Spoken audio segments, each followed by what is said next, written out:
ശ്രീ ഗുരുവും ശ്രീ ശാരദയും കുടുംബ കൂട്ടായ്മയിലെ മുഖ്യ അഡ്മിൻ അനിൽജി, മറ്റ് അഡ്മിന്മാരെ, ആത്മസഹോദരങ്ങളെ, കുഞ്ഞുമക്കളെ, എല്ലാവർക്കും എൻ്റെ വിനീത നമസ്കാരം. ഇന്ന് മേടമാസത്തിലെ ചതയം ദിനം. ഭഗവാൻ ശ്രീനാരായണ ഗുരുദേവൻ തിരുവവതാരം പൊന്നിൻചിങ്ങ മാസത്തിലെ ചതയ തിരുനാളിൽ ആയിരുന്നു. അതുപോലെ ശ്രീ ഗുരുവും ശ്രീ ശാരദയും ഇന്ന് മേടമാസത്തിൽ ചതയനാളിൽ 5ാമത് വാർഷികം ആഘോഷിക്കുകയാണ്. മഹാഗുരുവിൻ്റെ തിരുവവതാര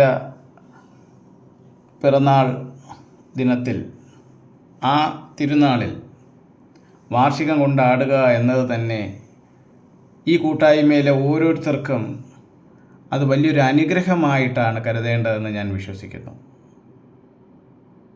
കാരണം ഇന്ന് ലോകത്ത് ഗുരുദർശനം പഠിക്കുന്നതിന് വേണ്ടിയിട്ട് ഒരുപാട് കൂട്ടായ്മകളുണ്ട്.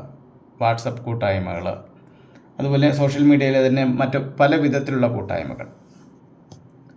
ഇവിടെ ഗുരുവിനും അമ്മയ്ക്കും ഒരേ പ്രാധാന്യം നൽകിക്കൊണ്ട് അങ്ങനെ ഒരു നാമം രൂപീകരിച്ച് 5ാം വർഷത്തിലെത്തി നിൽക്കുമ്പോൾ അതിൻ്റെ സംഘാടകർക്കും അതിലെ ഓരോ അംഗങ്ങൾക്കും അഭിമാനിക്കാൻ ഏറെ വക നൽകുന്നു എന്നതാണ് ഈ ദിവസത്തിൻ്റെ പ്രത്യേകത. നമുക്കറിയാം, ശിവഗിരി ശ്രീനാരായണീയരുടെ ആത്മീയ തലസ്ഥാനം. അവിടെ ശുദ്ധസ്വരൂപിണിയായി അമ്മയും കുടികൊള്ളുന്നു എന്നത് ലോകത്തിലെ തന്നെ ഒരു ഏറ്റവും ഭക്തി നിർഭരമായ ഒരു കാഴ്ചയാണ്. ശിവഗിരിയിൽ പോയിട്ടുള്ളവർക്കൊക്കെ അറിയാവുന്നൊരു കാര്യമുണ്ട്. നാം അവിടെ ചെല്ലുമ്പോൾ ഗുരു നമ്മളോട് ഒരു ചോദ്യം ചോദിക്കും, നമ്മുടെ അമ്മയെ കണ്ടുവോ എന്ന്. ശിവഗിരി ചെല്ലുന്ന നമ്മൾ ഓരോരുത്തരോടും ഗുരു ചോദിക്കുന്നൊരു ചോദ്യമാണ്, നമ്മുടെ അമ്മയെ കണ്ടുവോ എന്ന്. അതെ, ആരാണ് ഈ അമ്മ? നമ്മൾ ഗുരുവിൻ്റെ കൃതികളെ സ്തോത്രകൃതികളെന്നും പ്രബോധനാത്മകൃതികളെന്നും ദാർശനിക കൃതികളെന്നും തർജ്ജിമ ചെയ്തിട്ടുള്ള കൃതികളെന്നൊക്കെ പറഞ്ഞുകൊണ്ട് വേർതിരിച്ച് വയ്ക്കുമ്പോഴും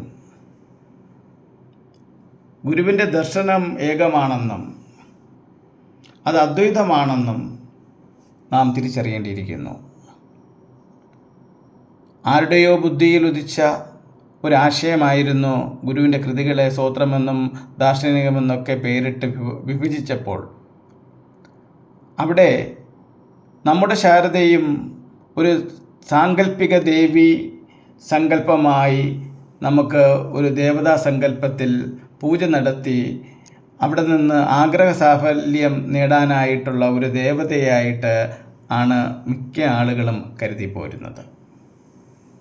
യഥാർത്ഥത്തിൽ നമ്മുടെ ശാരദ ശുദ്ധസ്വരൂപിണിയാണ്.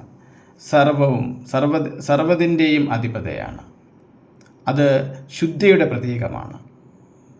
അതുകൊണ്ട് തന്നെയാണ് ഭഗവാൻ ചോദിക്കുന്നത്, അമ്മയെ കണ്ടുപോയെന്ന്. ആരാണ് നമ്മുടെ അമ്മ? നമ്മുടെ അമ്മ ജനനി, സർവ്വതിൻ്റെയും അധികാരി, സാക്ഷാൽ ഗുരു. അതുകൊണ്ടാണ് ഗുരു ക്ഷേത്ര നിർമ്മാണ വേളകളിൽ ശാരദാ പ്രതിഷ്ഠ നടത്തുന്നതിന് ആലയം പണിതിട്ട് അത് ശാരദാ ക്ഷേത്രമല്ല, ശാരദാ മഠം എന്ന് പേര് നൽകിയത്. മഠത്തിൻ്റെ പ്രത്യേകത ഗുരുവും ശിഷ്യന്മാരും ഒരുമിച്ചിരിക്കുന്ന ഇടം. അപ്പോൾ നമ്മൾ മനസ്സിലാക്കേണ്ടതായിട്ടുണ്ട്, ആരാണ് ശാരദ? ശാരദ ഗുരുവാണ്. സമ്പൂർണമായ ഒരു സാക്ഷാൽ ഗുരു തന്നെയാണ് ആ അമ്മ. അമ്മയെ കാണുമ്പോൾ ശിവഗിരി തീർത്ഥാടനവുമായും അല്ലാതെ ശിവഗിരി ദർശനവുമായി പോകുന്ന ഓരോ വ്യക്തികളും ശിവഗിരി തീർത്ഥാടനത്തിലെത്തുമ്പോൾ ആദ്യം അമ്മയെ പോയി വണങ്ങാറുണ്ട്. എന്തിനാണ് നാം ശിവഗിരി പോകുന്നത്? അവിടെ ഏറ്റവും മുകളിലായിട്ടിരിക്കുന്ന പരമപിതാവിനെ കണ്ട് വണങ്ങുമ്പോൾ നമ്മൾ സായുജ്യം നേടുന്നു, നമ്മൾ പരമലക്ഷ്യത്തിൽ എത്തുന്നു എന്നതാണ് ശിവഗിരി തീർത്ഥാടനത്തിൻ്റെ ഏറ്റവും മാഹാത്മ്യം നമ്മൾ തിരിച്ചറിയേണ്ടത്. ശുദ്ധസ്വരൂപിണിയായ അമ്മയെ കണ്ട് അമ്മ അണിഞ്ഞിരിക്കുന്ന നവരത്നമായ മാല, 9 രത്നങ്ങൾ കൊണ്ട് അണിഞ്ഞിരിക്കുന്ന അമ്മ മാല, ആ മാലയുടെ പ്രകാശത്തിൽ നമ്മൾ ശാരീരികമായും മാനസികമായും ശുദ്ധീകരിക്കപ്പെടുന്നു ആ ഒരൊറ്റ ദർശനത്തിലൂടെ മാത്രം.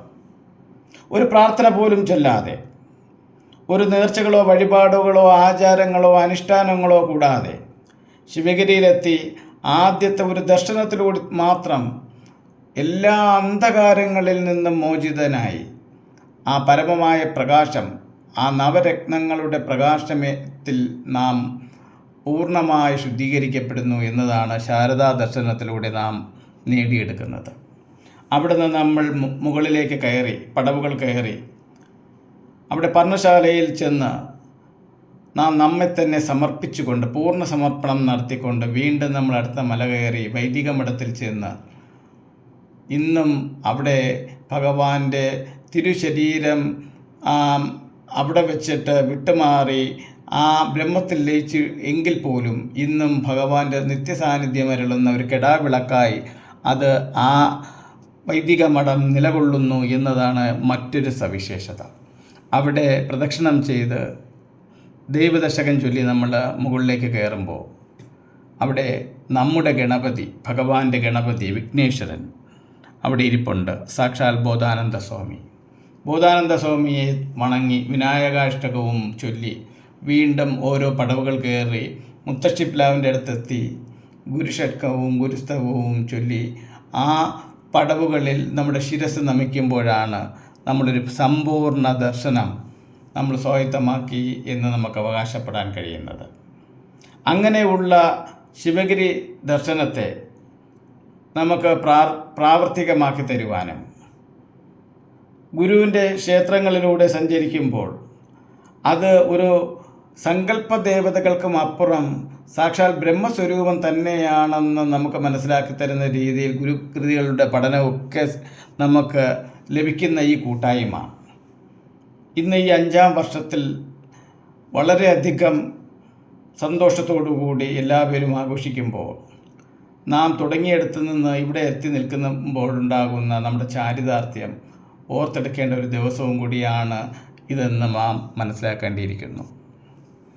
നമുക്കറിയാം, ഇന്ന് ലോകത്തിൻ്റെ പോക്ക്, യാത്ര എങ്ങോട്ടാണെന്ന് ഈ ദിവസങ്ങളിലൊക്കെ നമ്മൾ മനസ്സിലാക്കിക്കൊണ്ടിരിക്കുകയാണ്. നമ്മുടെ സ്വന്തം രാജ്യം തന്നെ ഇന്ന് വളരെയധികം വികലമാകുന്ന മനസ്സുകളുമായി ജനങ്ങൾ ജീവിച്ച് മുമ്പോട്ട് കൊണ്ടുപോകുന്ന ഒരവസ്ഥയാണ്. ഭക്തന്മാരാണ് കൂടുതൽ, എല്ലാ അർത്ഥത്തിലും എല്ലാ മതങ്ങളിലുമുള്ള ഭക്തന്മാരാണ് കൂടുതലും ഇവിടെ ഉള്ളത്. എങ്കിലും അവരുടെ ഭക്തിയും അവരുടെ വിശ്വാസങ്ങൾക്കും അപ്പുറം ഈ ലോകത്തിൻ്റെ മൂല്യച്യുതി എന്താണ് അത് സംഭവിക്കുന്നതെന്ന് തിരിച്ചറിയാൻ നമുക്ക് കഴിയാതെ പോകുന്നത് നമ്മുടെ ഭക്തിക്കും നമ്മുടെ യുക്തിക്കും നമ്മുടെ അറിവിനും നമ്മുടെ ജ്ഞാനത്തിനുമൊക്കെ ഒരു പൂർണ്ണത വരുന്നില്ല എന്നതാണ് അതിൻ്റെ ഉള്ളടക്കമായി നമ്മൾ മനസ്സിലാക്കിയെടുക്കേണ്ട കാര്യം. ഇവിടെ നമ്മൾ പ്രാർത്ഥിക്കുന്നു, ഗുരുവിനെ പ്രാർത്ഥിക്കുന്നു, പൂജിക്കുന്നു. പക്ഷെ എന്നിട്ടും നമുക്കൊക്കെ മാനസികമായും ശാരീരികമായും നമുക്കതിൽ പൂർണ്ണമായ തൃപ്തി ഉണ്ടാകുന്നു എന്ന് ചോദിച്ചാൽ അങ്ങനെ ഒരു തൃപ്തി നമുക്ക് പൂർണ്ണമായി ഇതുവരെയും കിട്ടാത്തതിൻ്റെ കാരണം ഗുരു നമുക്ക് പറഞ്ഞു തന്ന വഴി എന്താണെന്ന് ഇപ്പോഴും നമുക്ക് മനസ്സിലാകുന്നില്ല എന്നതാണ് സത്യം.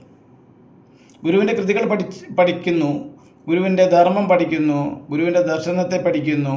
ഇതൊക്കെ നമ്മൾ പഠിച്ചിട്ടും ഇന്നും ഈ ലോകം വല്ലാത്ത ഒരു യുദ്ധ ഭൂമിയായിട്ട് കൂടുതൽ യുദ്ധഭൂമിയായി വികസിച്ചു കൊണ്ടിരിക്കുന്നു എങ്കിൽ ഈ പഠിക്കുന്ന ധർമ്മങ്ങളൊക്കെ ഒന്നും ശരിയായി നമ്മൾ ഒന്നുകിൽ നമ്മൾ പഠിക്കുന്നില്ല അല്ലെങ്കിൽ മനസ്സിലാക്കുന്നില്ല എന്നതിൻ്റെ തെളിവാണ്.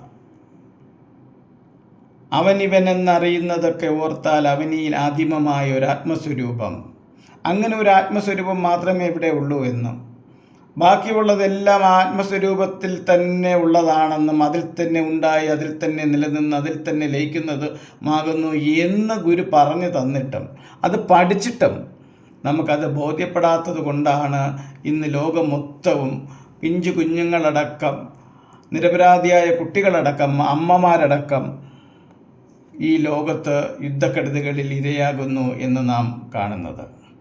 ഇത് ഗൗരവമായി ചിന്തിക്കണം. കാരണം നാം പഠിക്കുന്നത് ശ്രീനാരായണ ധർമ്മമാണ്. നമ്മൾ ആ ശ്രീനാരായണ ധർമ്മം പഠിക്കുക മാത്രമല്ല, അത് നമ്മൾ ജീവിതത്തിൽ പ്രാവർത്തികമാക്കുക കൂടി ചെയ്താൽ മാത്രമേ ഇതിനൊരു മാറ്റം ഉണ്ടാവുകയുള്ളൂ. അല്ലാതെ ഗ്രൂപ്പിൽ വന്നിട്ട് പ്രാർത്ഥനാ ദിവസം പ്രാർത്ഥിക്കുക, പഠന സമയത്ത് അത് പഠിക്കുക, ഇതെല്ലാം വെച്ച് കഴിഞ്ഞതിന് ശേഷം പിന്നെ അടുത്ത ദിവസം വന്ന് പ്രാർത്ഥിക്കുക എന്നതല്ല.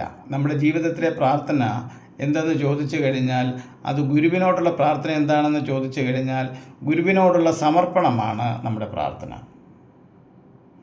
ഇതിലേക്ക് നാം ഓരോരുത്തരും കൂടുതൽ ആഴത്തിൽ ചിന്തിക്കേണ്ട ദിവസമാണ് ഇന്നേ ദിവസം, ഈ വാർഷിക ദിവസം എന്ന് മാത്രം പറഞ്ഞുകൊണ്ട് നിങ്ങൾക്ക് എല്ലാവർക്കും ഒരിക്കൽ കൂടി ഈ വാർഷിക ആഘോഷത്തിന് ആശംസകളും പ്രാർത്ഥനകളും അർപ്പിച്ചുകൊണ്ട് ഞാൻ എൻ്റെ വാക്കുകൾ നിർത്തുന്നു.